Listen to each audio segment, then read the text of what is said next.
بسم الله الرحمن الرحيم الحمد لله رب العالمين والعاقبة للمتقين ولا عدوان إلا على الظالمين والصلاة والسلام على سيد الأولين والآخرين أشرف الأنبياء والمرسلين نبينا محمد وعلى آله وأصحابه ومن اتبعهم بإحسان إلى يوم الدين وبعد ربي اشرح لي صدري ويسر لي أمري واحلل عقدة من لساني يفقه قولي أيها الإخوة الأفاضل والأخوات الفضليات أحييكم بتحيات الإسلام تحيات من عند الله مباركة تحيات أهل الجنة السلام عليكم ورحمة الله وبركاته. Tout d'abord, je voudrais remercier l'association Entraide. Donc, je m'excuse, je ne peux pas citer tous les participants de l'association Entraide, mais je peux parler de Djemila parce que je la connais un peu mieux ces derniers mois. Donc je la remercie de son invitation et je la félicite pour tout ce qu'elle fait avec son association. Et je demande à Allah qu'il la bénisse, elle, ainsi que son association, son mari Alouche, ses enfants et toute sa famille. Dans un hadith, le prophète nous dit, alayhi salatu wassalam, n'a pas remercié Allah, celui qui ne remercie pas les gens. Et donc dans notre communauté aujourd'hui, on a souvent tendance à montrer ce qui ne va pas, mais il y a quand même beaucoup de gens qui travaillent, et notamment ceux qui ont pensé à organiser ça aujourd'hui, ceux qui se sont levés tôt pour installer les chaises de manière bénévole, etc. Donc il y a beaucoup de gens qui travaillent sous le feu des projecteurs, mais aussi beaucoup de gens qui travaillent dans l'ombre. Et donc j'ai une pensée pour eux, et je les en remercie, et voilà, mes pensées et mes doigts les accompagnent.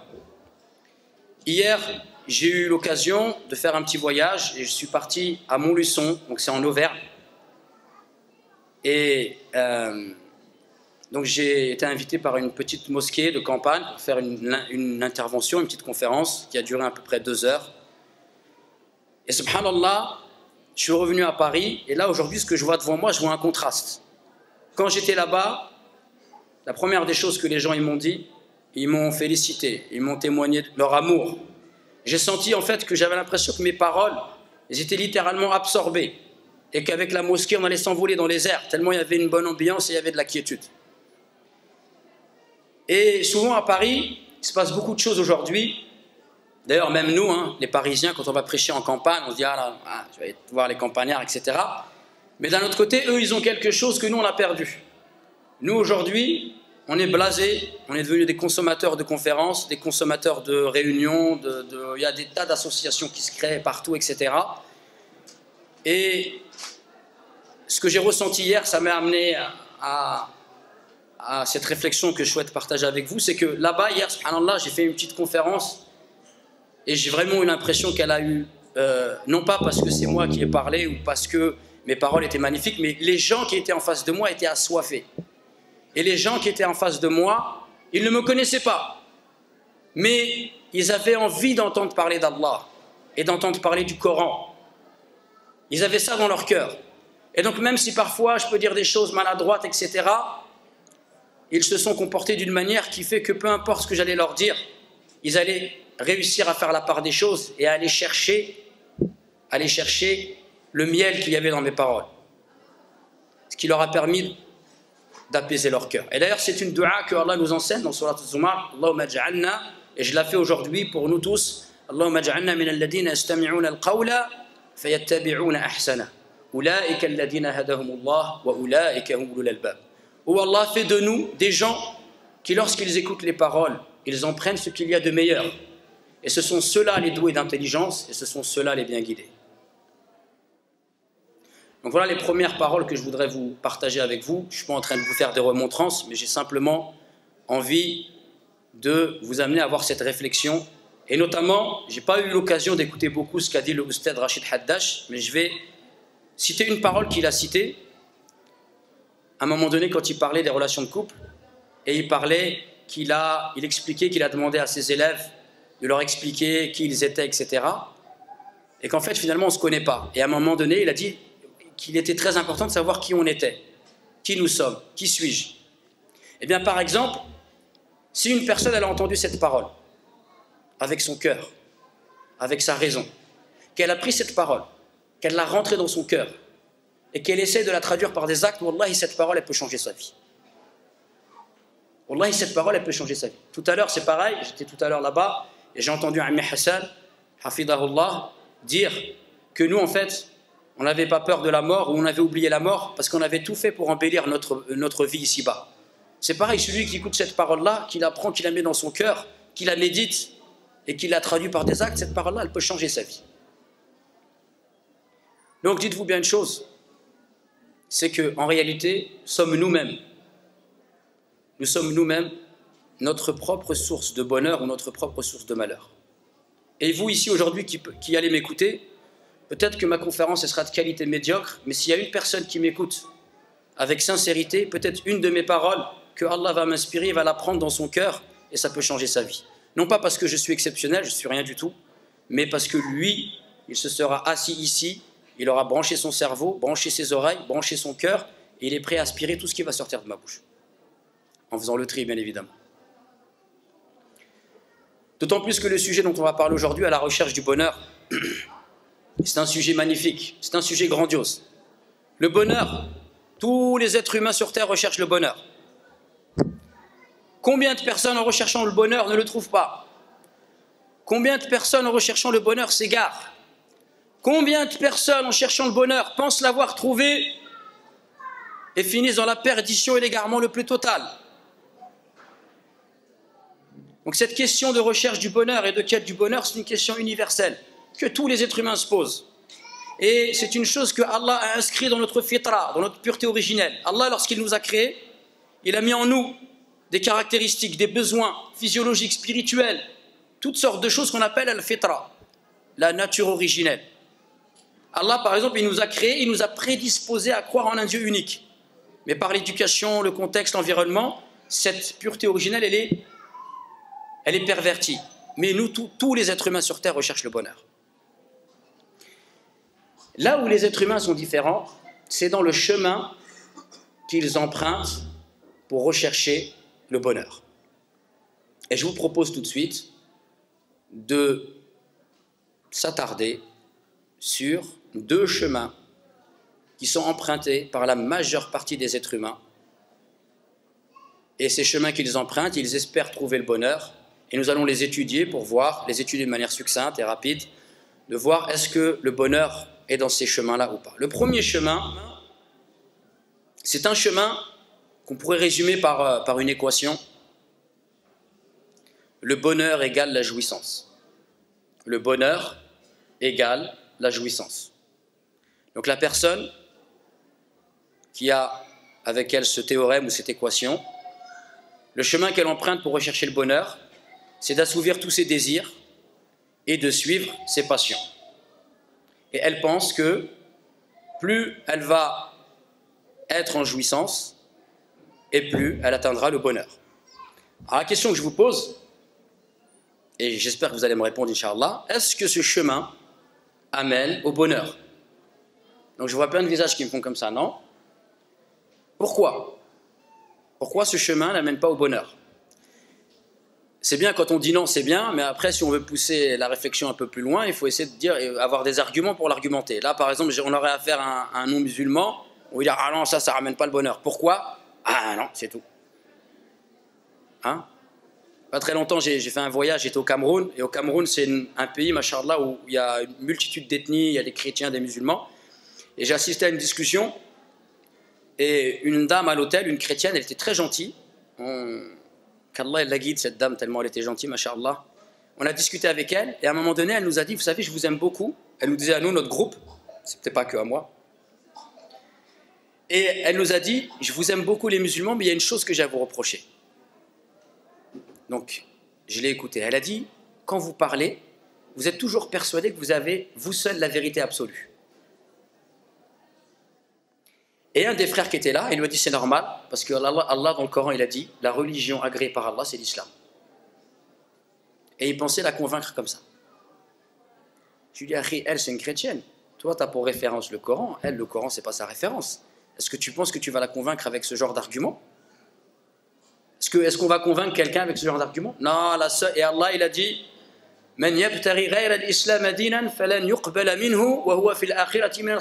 celui qui choisit une autre religion que l'islam, et elle ne sera pas acceptée de lui et il sera dans l'au-delà parmi les perdants. Mais subhanallah, est-ce que tu penses que cette personne-là, tu vas la convaincre avec ça? Donc c'est très important. Il ne faut jamais oublier qu'on est tous des ambassadeurs de l'islam. Et donc quand on parle à quelqu'un, si on n'a pas des arguments, le mieux, c'est de se taire.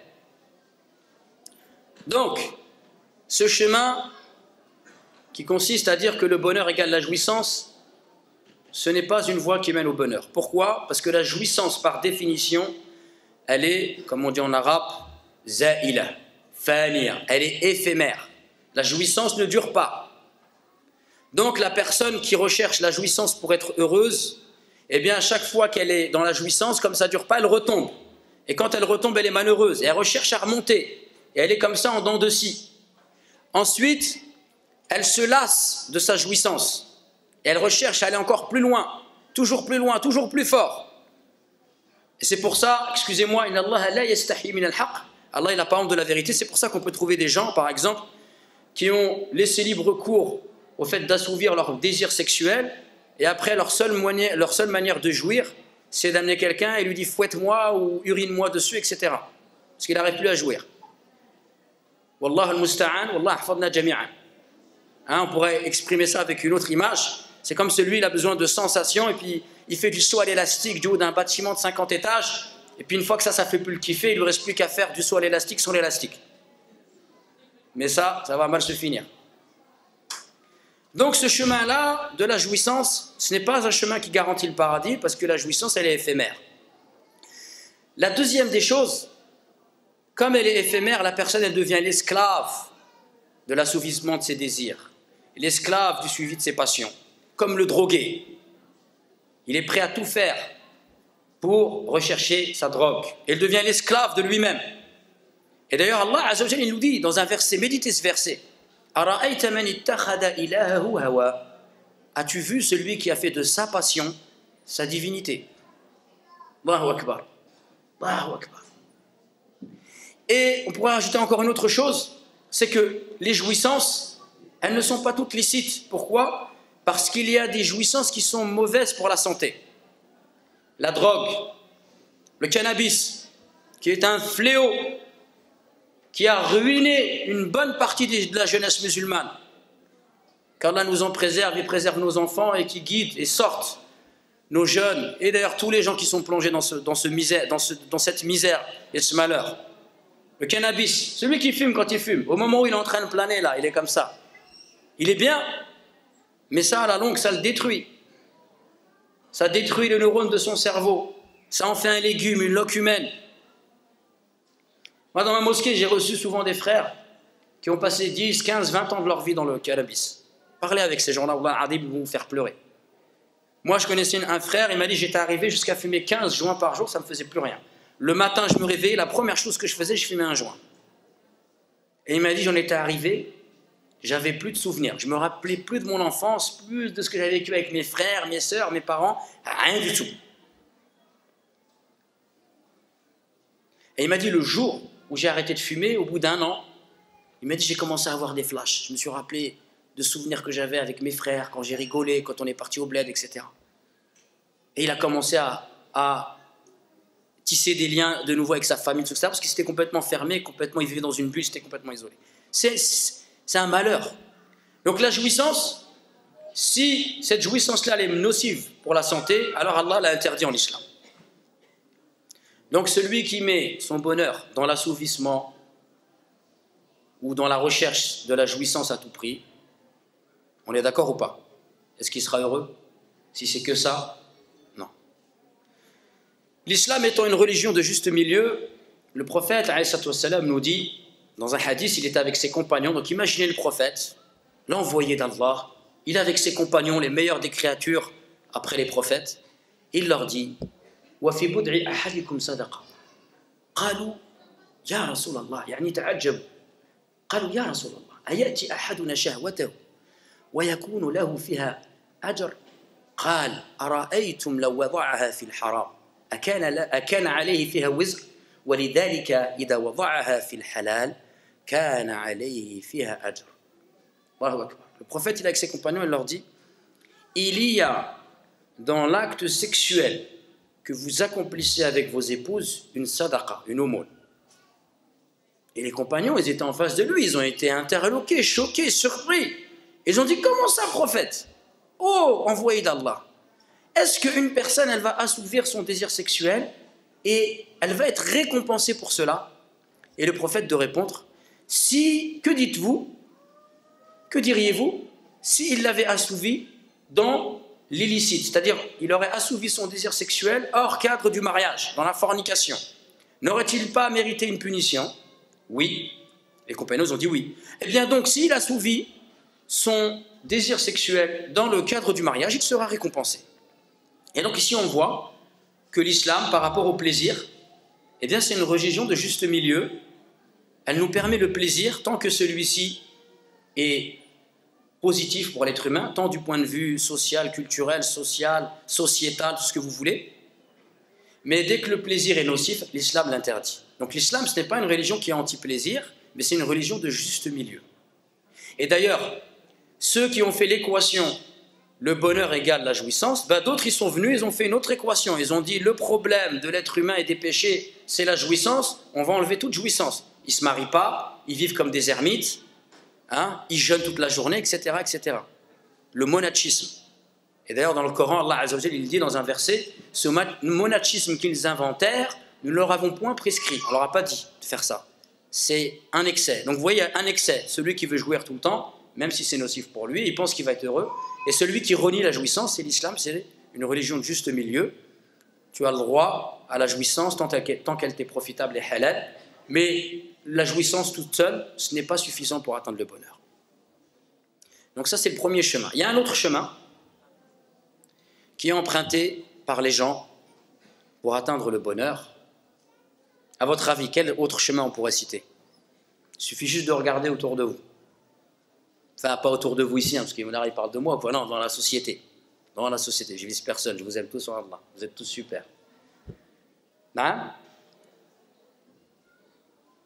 Un chemin qui n'est pas un bon chemin, mais que beaucoup de personnes empruntent en pensant qu'ils vont avoir le bonheur suprême. L'accumulation de l'argent, des richesses matérielles. Plus j'ai d'argent, plus je serai heureux. Et quand tu dis l'argent ne fait pas le bonheur, oui, mais il y contribue fortement. Le flous, dollar, dinar, dirham.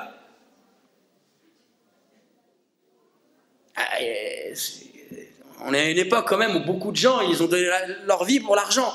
L'accumulation des richesses matérielles. Hein? Je construis une maison au bled. Mon voisin, il a fait un deuxième étage, troisième étage. Mercedes, Mercedes. Hop, j'ai une maison en ville, je vais en faire une au bled, à la campagne. Hop, je vais faire un magasin aussi, tiens, je vais faire une piscine. Et puis après, regardez nos parents, je vois beaucoup de maghrébins dans la salle. Et après, Meskin, il va tout seul au bled, il me dit, mais mes enfants, il n'y en a aucun qui veut aller au Maroc. Et il vit tout seul dans une maison de 3 étages. Il a bâti sa vie pour construire des choses sur lesquelles il ne va jamais en profiter, subhanallah. Mais pourquoi, subhanallah? Parce qu'on a mis notre bonheur dans l'argent. On a dit, voilà, hop, je vais travailler, je vais épargner la retraite, et quand je vais... Déjà, qui t'a dit que tu allais vivre? Demain, tu peux mourir, subhanallah. Donc la question est, et je vous la pose, et comme vous êtes timide, faites-moi comme ça si vous voulez oui, ou faites-moi comme ça si vous voulez non. Est-ce que chercher l'argent, est-ce que l'argent est synonyme de bonheur? Alors, oui ou comme ça? Ou alors vous pouvez faire comme ça, en diagonale, si vous êtes... Comment alors? Yonéné, elle a fait comme ça quand même. Alors, on est tous d'accord, non? Comme ça, on n'a pas besoin d'avoir un torticolis, non? Eh bien, sachez que la réponse, eh bien, c'est tout le contraire. Car le prophète, alayhi salam, il nous a donné une réponse. Une réponse qui est, on dit en arabe, qat'i, qui est tranchée. Il nous dit, alayhi salam, c'est pas moi, c'est le prophète, alayhi salam. Celui qui parle en étant inspiré par Allah, il dit, ta'isa abdud dinar. Écoutez bien, ta'isa abdud dinar, ta'isa abdud dinar. L'adorateur du dinar sera toujours malheureux. L'adorateur du dinar sera toujours malheureux. L'adorateur du dinar sera toujours malheureux. Prenez cette parole et rentrez-la là, mettez-lui un cadenas, une porte et la laissez pas partir. L'adorateur du dinar sera toujours malheureux. Pourquoi? On peut l'expliquer de tas de façons, mais on va l'expliquer d'une manière, comme on est en France et on est tous des bons franchouillards, eh bien on va l'expliquer avec un dicton populaire qui dit « Avec l'argent, tu peux acheter un lit, un beau lit, mérinos, mérinos, le matin des réveils en beauté, et tu montes sur ton plafond partout, etc. » Comme dans la pub. Mais tu peux acheter un matelas, mais tu ne peux pas acheter le sommeil. C'est vrai ou c'est pas vrai ça? Et combien de gens aujourd'hui sont en France, on est le pays où on consomme le plus de psychotropes. Hop, il est obligé de prendre de la drogue. Et même ça, après, ça lui fait plus de l'effet. Il me dit, j'ai tout fait, j'ai fait de l'acupuncture, truc, j'ai un CD, il y a du vent pendant 1 heure. Il n'arrive pas à dormir. J'avais essayé celui avec le ruisseau là, mais le ruisseau, ça commence à m'énerver. J'ai mis le vent et j'arrive pas à dormir. J'ai fait de l'acupuncture, j'ai fait ceci, je sniffe du miel, j'arrive rien, il n'arrive à rien faire. Tilleul morte, il a toutes les tisanes chez lui, il n'arrive pas à dormir. Avec de l'argent, tu peux acheter un lit, mais tu ne peux pas acheter le sommeil. Avec l'argent, tu peux acheter par exemple des produits de beauté. Tu peux aller chez l'esthéticienne, tu peux aller au Point Soleil, tu peux aller chez Yves Rocher, Sephora et compagnie, toute la clique, et sortir avec 150 € de produits de beauté. Mais tu peux acheter des produits de beauté, mais tu ne peux pas acheter la beauté. Embellis-toi intérieurement et Allah il embellira ton visage. Et te mettra une lumière. Et te ramènera quelqu'un qui te trouvera belle. Wallahi. Te ramènera quelqu'un qui te trouvera belle. Et quand il va te regarder, il va être ébloui par ta beauté. Il y a un savant qui disait, Ibn Abbas, radiallahu anhuma, qui est un compagnon du prophète, il disait wa inna li sayyi'ati sawadan fil wajhi. Il y a dans la désobéissance à Allah ou les péchés un obscurcissement du visage. Alors qu'il nous dit wa inna lil hasanati nuran fil wajhi. Alors qu'il y a dans l'obéissance une lumière sur le visage. Donc le dicton populaire, on continue, il nous dit tu peux acheter des livres avec de l'argent ou ton entrée dans des écoles supérieures, grandes écoles de commerce ou Sciences Po, je ne sais quoi, ou Polyclinique. Mais si t'es bête, t'es bête. Si t'es bête, t'es bête. Tu peux faire tous les diplômes que tu veux, etc. T'es bête, t'es bête. Avec de l'argent, tu peux acheter des gens qui travaillent pour toi et qui vont te courber les chines. Mais l'amour des gens et le respect des gens, ça, tu ne peux pas l'acheter. Et on pourrait continuer comme ça. Donc en fait, celui qui a mis son bonheur dans l'argent, en fait, il est en train de penser qu'il peut tout acheter avec l'argent. Mais en fait, avec l'argent, tu peux acheter plein de choses. Mais il y a plein de choses qui sont plus importantes que tu ne pourras pas acheter. Et c'est pour ça que tu seras malheureux. Dans un hadith, le prophète nous dit, alayhi salatu wassalam, et je vous invite à être très attentif et attentive, parce que regardez, le prophète, dans ce hadith-là, il est simple. Il a divisé les gens en 2 catégories. Posez-vous la question dans quelle catégorie vous êtes. Posez-la, vous, à vous-même. Parce que souvent, le piège de Shaitan, quand on entend une parole, on dit « Ah ouais, il a raison ».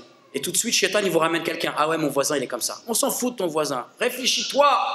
Comment tu es, toi? Le prophète nous dit, alayhi salatu wassalam, « Man kanat ad-dunya hammahu, ja'ala Allahu من كانت الدنيا همه جعل الله فقره بين عينيه وفرق عليه شملا ولم يأتي من الدنيا إلا ما قدر له ومن كانت الآخرة همه جعل الله غناه في قلبه وجمع عليه شمله وأتته الدنيا وهي راغمة. الله أكبر. Le prophète nous dit, alayhi salatu wassalam, celui qui a pour préoccupation principale la vie d'ici-bas, alors Allah mettra la pauvreté devant ses yeux. Plus il en aura, plus il en voudra. Plus il en aura, plus il ressentira du manque. C'est pas le grand malheur, ça? C'est pas le grand malheur? Plus t'en as et plus il t'en faut. T'en as jamais assez, t'es jamais rassasié. Donc celui qui a pour préoccupation principale la vie d'ici-bas, Allah mettra la pauvreté devant ses yeux. Il va toujours penser qu'il lui manque. Wa faraqa alayhi shamlahu. Il va, on ne peut pas traduire cette phrase-là, mais ce qu'on peut comprendre de wa faraqa alayhi shamlahu, ça veut dire que, et c'est comme ça qu'ils sont les gens de dunya, il va être en dispute avec tout le monde, son voisin, son père, sa mère, sa femme, ses enfants, ses cousins, nanani, nanana, etc. Des problèmes dans le travail, des problèmes dans le business. Pourquoi? Parce que comme lui, il a mis tout, sa réussite et son bonheur dans le dunya, dès qu'il y a quelque chose qui ne va pas dans le dunya, il lève son épée, il est prêt à tout couper la tête à tout le monde pour ça. Et donc quand tu es comme ça, tu ne peux pas trouver une stabilité dans ta vie d'ici-bas avec les gens, et dans ton travail, dans ta famille, dans tes relations, etc. etc. Il va être dans la déstabilisation, il va être dispersé, etc. Ben, c'est ça. Il y a tout dans notre religion. Lisez les hadiths du prophète, méditez-les et regardez la réalité et vous verrez que le prophète ne parlait pas sous l'effet de la passion. Et en plus, donc celui qui a pour préoccupation principale la vie d'ici-bas, il aura la pauvreté devant ses yeux, il sera dans l'instabilité, la dispersion, la division, les problèmes, etc. ici-bas. Et de toute façon, au final, il n'aura ni plus ni moins comme richesse que ce que Allah lui avait destiné. C'est-à-dire que tu cours, mais au final, tu n'as ni plus ni moins que ce que Allah t'avait destiné comme richesse. Allah, il t'a destiné déjà une richesse avant même que tu viennes au monde. Il t'a simplement laissé le choix de savoir est-ce que tu vas prendre une route halal ou une route haram pour aller le chercher. Et très souvent, les gens qui sont dans le dunya, ils sont prêts à prendre la route du haram pour aller le chercher. Wal'iyadu billah. Donc ça, c'est le premier groupe. Le deuxième groupe, celui qui a pour préoccupation principale la vie dans l'au-delà. La préoccupation principale, ça ne veut pas dire qu'il ne se préoccupe pas de sa vie d'ici-bas, il n'y a pas d'antagonisme. Mais sa préoccupation principale, c'est l'au-delà. Il travaille pour ici, il est actif, etc. Mais sa préoccupation principale, c'est là-haut. Parce qu'ici, il sait qu'il ne va pas y rester. Eh bien, celui-là, Allah mettra la richesse dans son cœur. Il le mettra dans un état de stabilité. Peut-être il sera juste, voilà, il vendra des fleurs au marché ou des tomates ou de la menthe ou ce que vous voulez. Mais ce qu'il va tirer comme argent de ça, ça va lui suffire. Il va être bien dans sa famille, bien dans sa religion. Il va aider sa communauté, etc. Lui, il n'a pas grand-chose, mais il en est content, il en est satisfait. Et ce bas monde viendra à lui contraint et forcé. C'est-à-dire que même s'il ne court pas après les richesses, que Allah lui a écrit comme richesse, ça va lui venir. Voilà, deux situations, deux groupes. Celui qui a pour préoccupation principale la vie dans l'au-delà, et celui qui a pour préoccupation principale la vie d'ici-bas. Donc la question, c'est pareil, j'attends les réponses. Est-ce que celui qui a mis son bonheur dans l'argent, il va être heureux? Non. Il y a une jeune fille qui fait « Non, va doucement, tu vas te faire un torticolis. » Et la réponse, c'est plutôt qu'en réalité, il ne sera pas heureux, il sera malheureux. Ta'isa abdud dinar. Si seulement on pouvait entendre ça, et l'entendre, et le faire descendre jusqu'ici, Ta'isa abdud dinar, l'adorateur du dinar sera toujours malheureux. La question qui nous importe maintenant, parce que le temps passe, est la suivante. Qu'est-ce que le bonheur? Et où allons-nous le trouver? Ma hiya as-sa'ada? Qu'est-ce que le bonheur? As-sa'ada laysat shay'an maddiyan. Le bonheur, ce n'est pas une chose matérielle. Wala yumkinu shira'uha. Et il n'est pas possible de l'acheter. Wa hiya ni'matun min Allah. Mais c'est un bienfait d'Allah. Qui a créé le bonheur? Qui a créé l'être humain? Allah Azza wa Jal. Donc le bonheur, il est entre les mains d'Allah Azza wa Jal. Hiya ni'matun min Allah yu'tiha man yasha. Le bonheur est entre les mains d'Allah et il le donne à qui il veut. Le bonheur est entre les mains d'Allah, c'est un bienfait divin et il le donne à qui il veut. قال الله تعالى في تنزيل العزيز من عمل صالحا من ذكر أو أنثى وهو مؤمن فلنحيينه حياة طيبة ولنجزينهم أجرهم بأحسن ما كانوا يعملون. Écoutez ce verset qui est dans Sourate, c'est pas le fruit du hasard. Sourate, les abeilles. Les abeilles, elles font le miel. Cette sourate-là, parmi les finalités de cette sourate, lisez-la, même en français, et cette sourate-là, elle est là pour nous enseigner la reconnaissance d'Allah Azza wa Jal. Et notamment, les abeilles, ils font un nectar qui s'appelle le miel, qui est magnifique. Et parmi les bienfaits du miel, c'est que c'est un cicatrisant, un antidépresseur, etc., etc. Le miel, donc dans la sourate Les abeilles, Allah nous dit, quiconque, homme ou femme, fait une bonne action, al-amal as-salih, tout en étant croyant, donc les bonnes œuvres et la foi, qui vont ensemble, nous lui ferons vivre une bonne vie. Et ça, c'est la vie d'ici-bas. Nous lui ferons vivre une bonne vie. Et nous le récompenserons dans l'au-delà en fonction des meilleures actions qu'ils accomplissaient sur terre. Donc, le bonheur, il se trouve où? Il se trouve dans la foi et dans la mise en pratique concrète, avec des actes concrets de cette foi. Et c'est là que se trouve le bonheur. C'est là que se trouve la bonne vie. فَلَنُحْيِيَنَّهُ حَيَاةً طَيِّبَةً. C'est une affirmation. Allah, il a affirmé, il a assuré que celui qui a la foi et qui pratique les bonnes œuvres, nous lui ferons vivre une bonne vie. Donc si tu as la foi et tu pratiques les bonnes œuvres et tu n'es pas heureux, le problème, il n'est pas dans l'affirmation divine, le problème est dans ta foi et ta manière d'œuvrer. Pour être clair. Parce que très souvent, les gens, ils viennent nous voir, mais je ne comprends pas, je prie, je fais des doigts, et je ne me sens pas bien, tu pries, tu fais des doigts, tu lis le Coran, qu'est-ce que tu veux que je te fasse de plus, moi? Tu n'es pas heureux avec ça, tu crois que moi je vais venir, je vais te faire, et ça y est, tu vas guérir, et tu me donnes 50 € parce que je me suis mis un turban sur la tête, et tu vas aller mieux. Non, c'est parce que ta manière de prier, ta manière de lire le Coran, ta relation avec Allah, elle est médiocre, tout simplement. N'oubliez pas, nous sommes nous-mêmes les sources de notre propre bonheur ou de notre propre malheur. Il faut arrêter de vivre par procuration. Et je ne suis pas bien, et je vais voir l'imam le vendredi. Voilà, alors je fais des rêves bizarres, je vois des monstres. Hein, et on dirait qu'il a vu Dragon Ball Z la nuit en rêve, et je ne sais pas quoi. Et puis il pense que, voilà, Lila, voilà, il veut que je lui fasse. Et allez, 10 €, il part, il va boire et tout va changer. C'est pas comme ça que ça se passe. Ceux qui vous disent ça, wallah, ils vous mentent. Il faut vous responsabiliser, il faut devenir acteur de sa propre vie. Et arrêtez de se plaindre. On a tout en face de nous pour être heureux. C'est simplement, on l'a délaissé. La foi, c'est accessible à tout le monde et les bonnes œuvres, elles sont multiples. Les bonnes œuvres sont multiples. Il y a plein d'œuvres qui peuvent te permettre de goûter une douceur dans ton cœur et d'apaiser ton cœur. Le prophète nous dit par exemple, regardez, si tu veux voir ton cœur s'attendrir, donne à manger aux pauvres et caresse la tête de l'orphelin. Khalas. C'est difficile de caresser la tête de l'orphelin? C'est difficile de donner à manger aux pauvres? Et ben voilà, ton cœur il va s'apaiser. Khalas. Donc ici, Allah Azza wa Jal, il nous dit, et nous fait la promesse que par la foi et les bonnes œuvres, on va avoir une bonne vie. On s'arrête 2 minutes et on va s'interroger, qu'est-ce que nos savants, al-mufassiroun, c'est-à-dire les exégètes, ceux qui ont expliqué le Coran, ils disent sur « فَلَنُحْيِيَنَّهُ حَيَاةً طَيِّبًا » nous lui ferons vivre une bonne vie. Qu'est-ce que c'est la bonne vie? Il y a beaucoup de choses qui ont été dites, merveilleuses, qui sont toutes complémentaires les unes avec les autres. Mais on peut les résumer en 2 mots. Le premier mot, c'est al-qana'a, la suffisance. Ça veut dire que tu te contentes de ce que tu as. Je donne souvent cet exemple. Imaginez un exemple. Je vais citer un prénom des gens de mon bled, Ibihi. Ibihi, c'est un petit berbère dans les montagnes avec son âne, hein, avec sa petite torbouche là.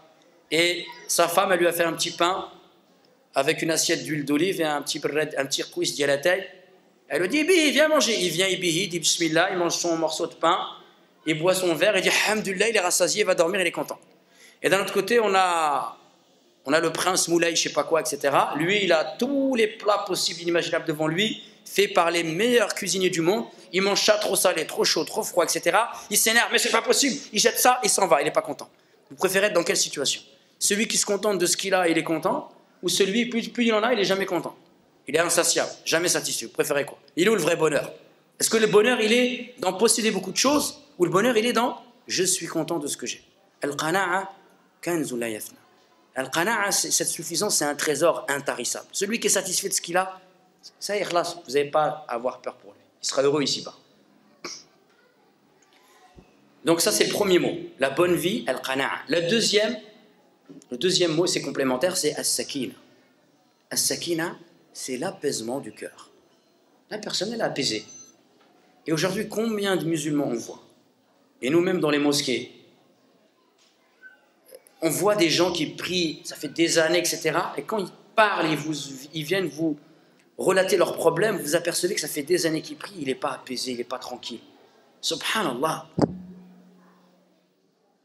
Il y a un problème quelque part. Il faut vraiment qu'on se remette en cause dans notre foi, dans notre attachement à la religion. Qu'est-ce que ça produit chez nous? Si on est constamment en train de se plaindre, constamment ça ne va pas, constamment en train de pleurnicher, il y a un problème. Il faut se remettre en question.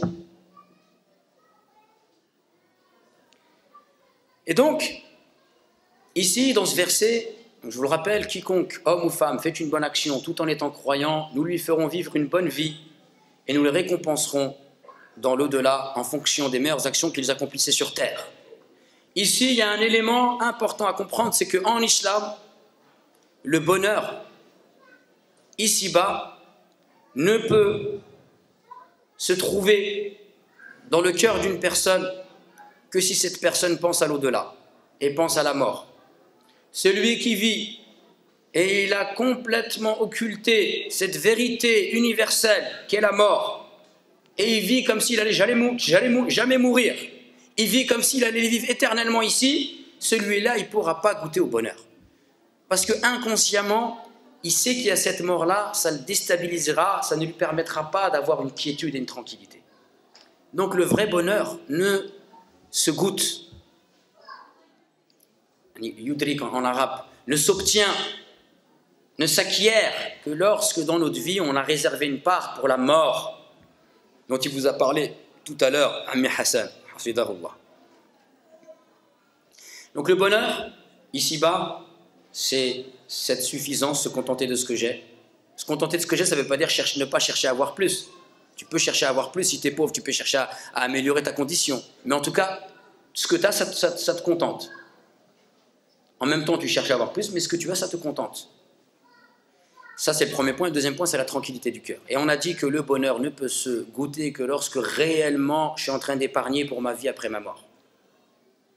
La deuxième des choses, et on va aller chercher un hadith du prophète, salam, qui est magnifique, qui est grandiose. Il nous dit, salam, عجبا لأمر المؤمن إن أمره كله خير إن أصابته سرا شكر فكان خيرا له وإن أصابته ضرا صبر فكان خيرا له وليس ذلك لأحد إلا للمؤمن. Le prophète nous dit, je suis étonné de l'affaire du croyant. Donc le prophète, il est étonné. Qu'est-ce qui étonne le prophète, alayhi salatu wassalam? Et j'espère que dans votre fort intérieur, vous avez tous dit, oui, c'est vrai, qu'est-ce qui étonne le prophète, alayhi salatu wassalam? Eh bien, ce qui l'étonne, le prophète, c'est que tout ce qui arrive aux croyants est un bien. Je suis étonné de l'affaire d'un croyant, car tout ce qui lui arrive est un bien. S'il est touché par la grâce divine, il remercie Allah, et cela est meilleur pour lui. Et si il est touché par une difficulté, il patiente, et cela est meilleur pour lui. Et ce privilège n'est donné à personne, si ce n'est à un croyant. Allahu Akbar. Ce qui peut nous permettre de dire, pour donner une définition du bonheur de manière très succincte et très résumée, j'ai conscience du fait que ce que je vous présente est très synthétique. Le bonheur, ici-bas, ça s'acquiert par la foi et les bonnes œuvres. Deuxièmement, le bonheur, en fait, on ne peut goûter au bonheur que si on se prépare pour la mort. Et la troisième des choses que vient nous enseigner ce hadith, le bonheur, c'est pas de mener une vie dans laquelle on ne va pas être éprouvé, dans laquelle on ne va pas être touché par des difficultés, dans laquelle on n'aura pas des obstacles à surmonter. Non, tout le monde a sa part de difficultés, d'épreuves, de douleurs, de souffrances, d'obstacles à surmonter. Tout le monde a ça. Mais le vrai bonheur, c'est d'avoir la force spirituelle donnée par Allah, par la foi en Allah, pour surmonter tout ça et relativiser. C'est ça le bonheur. Toute personne qui cherche le bonheur en pensant qu'il va avoir beaucoup d'argent et qu'il va vivre dans une tour d'ivoire et qui va, Inch'Allah, il sera préservé du besoin des propres, c'est faux. Tout le monde est touché par le malheur et la difficulté. Et le bonheur, c'est justement d'avoir la force pour surmonter ces difficultés, ces épreuves, car on en a tous. Donc la question qu'on pourrait se poser maintenant, pour faire un ancrage positif et ramener des éléments scientifiques ou rationnels ou ce que vous voulez, pourquoi l'islam va nous apporter le bonheur? C'est une question qui vous intéresse? Qu'on développe? Oui ou non? Donc pourquoi l'islam va nous apporter le bonheur?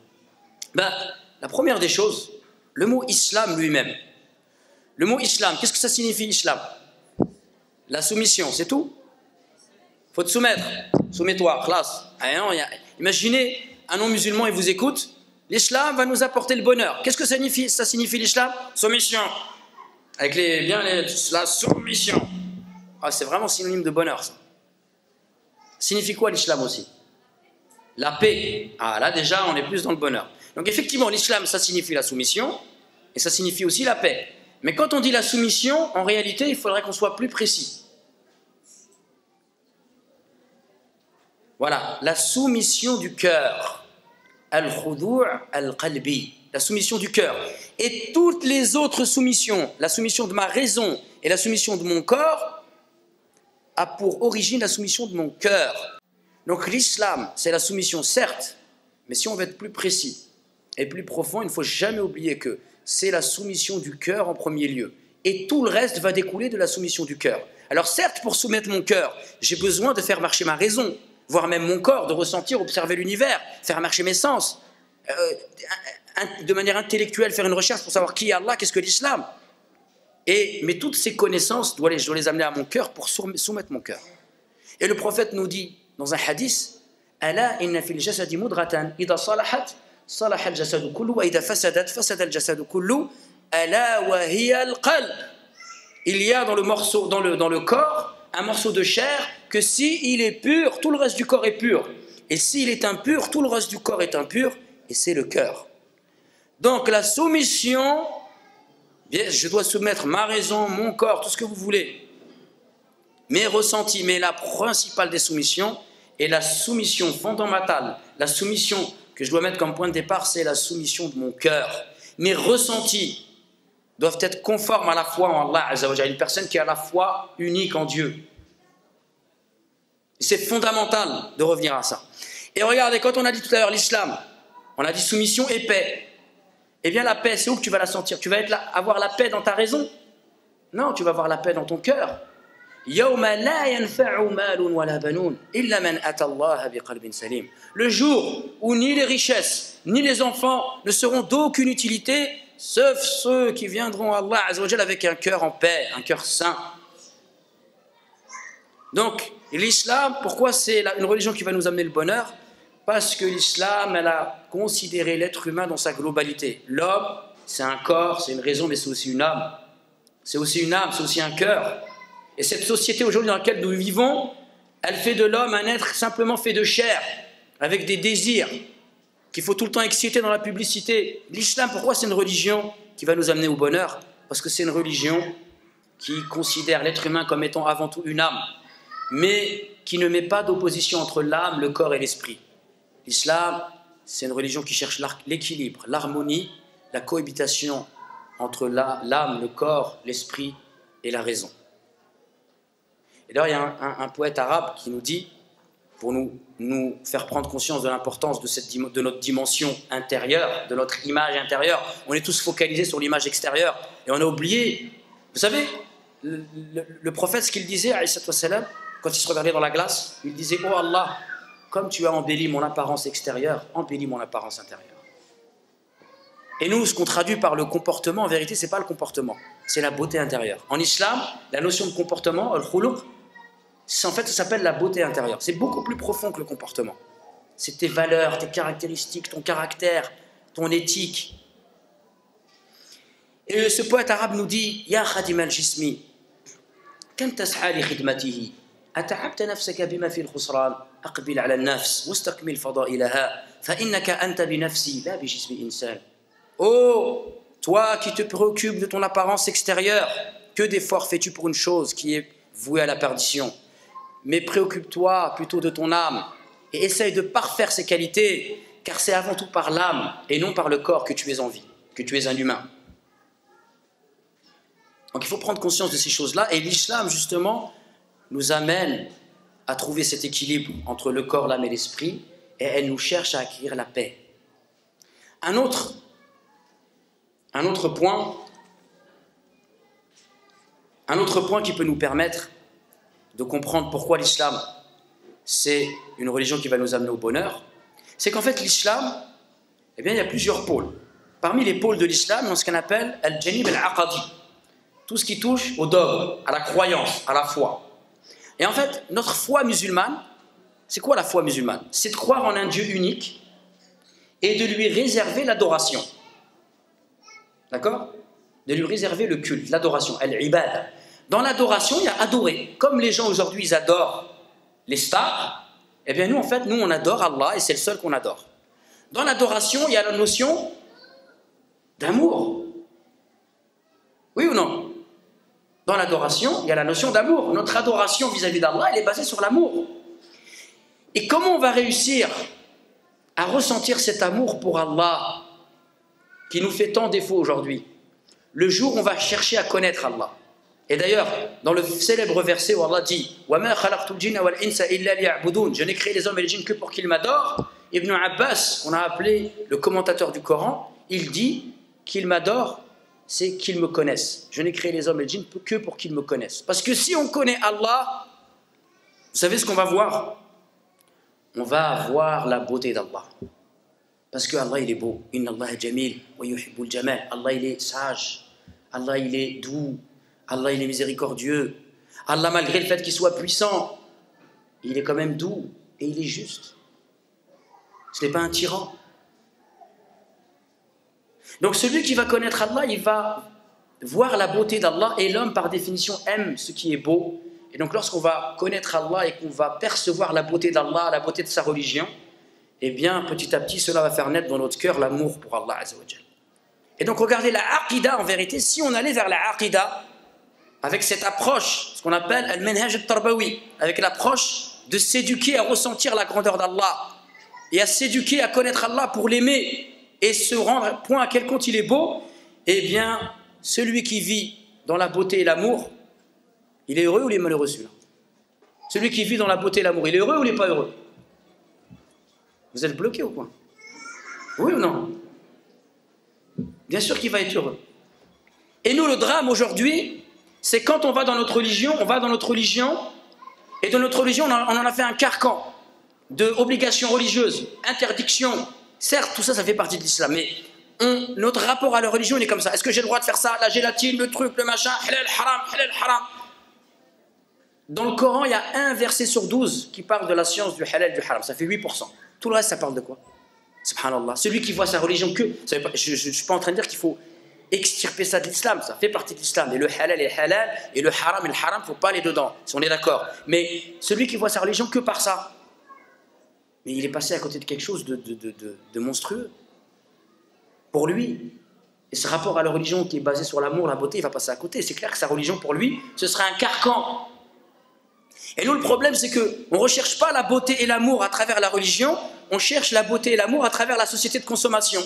Et très souvent, une fois, il n'y a pas très longtemps, il y a un frère qui est venu me voir, il m'a dit, ma femme, j'en ai ras-le-bol, on se dispute souvent, et dès qu'elle se dispute, on se réconcilie, pour qu'elle aille mieux, il faut qu'on change l'intérieur. Il m'a dit, en 4 ans, j'ai compté, ça fait 5 fois qu'on change la décoration intérieure, la décoration d'intérieur. Elle m'a dit, c'est psychologique. Mais change la décoration, pas de l'intérieur de ta maison, ton intérieur à toi. À l'époque du prophète, ils vivaient dans le désert, ils étaient dans le sable. Ils avaient une vie de bédouin dans le désert. Le prophète, il n'avait rien dans sa maison, il dormait à même le sol, il avait juste une espèce de latte. Et quand il dormait, on voyait les traces sur lui. Et pourtant, je peux vous garantir que c'était le plus heureux des hommes, parce qu'il était avec Allah Azza wa Jal. Donc vous voyez, le problème aujourd'hui, c'est que nous, la beauté, on cherche la beauté dans la médiocrité de la société de consommation. Wallah, et on vit dans la médiocrité. On vit dans la laideur. Mais nous-mêmes, en fait, on s'est fait avoir, c'est une illusion. On s'est fait avoir par la société de consommation. Et on ne recherche plus la beauté dans l'islam. On recherche la beauté dans le matériel. Ah, mon petit hijab, là, tiens, j'ai trouvé une nouvelle mode, le truc bleu. Alors maintenant, il y a la mode. Avant, il n'y avait qu'un hijab, maintenant, il y a la mode. Blanc, bleu, 3, il y a celle qui fait 3, celle qui les fait se croiser comme ça, etc. Celle qui a mis des petites paillettes. Les frères, c'est pareil, il y a le khamis, avant, était comme ça, mais il y a 12 000 sortes de khamis. On est à fond là-dedans. Subhanallah, posez-vous la question. Je ne suis pas en train de dire, c'est normal qu'on soit influencé par ça, mais j'aimerais que vous vous interrogiez. Et bien sûr, moi, le premier, je m'interroge, qu'on s'interroge sur tout ça. Et de se rendre compte que la beauté et l'amour, on va la trouver dans la religion. Je pense qu'il faut que je m'arrête, c'est ça? Non, le question-réponse. Question-réponse, Inch'Allah. D'accord. Question, ça va? Oui. Alhamdulillah, moi aussi ça.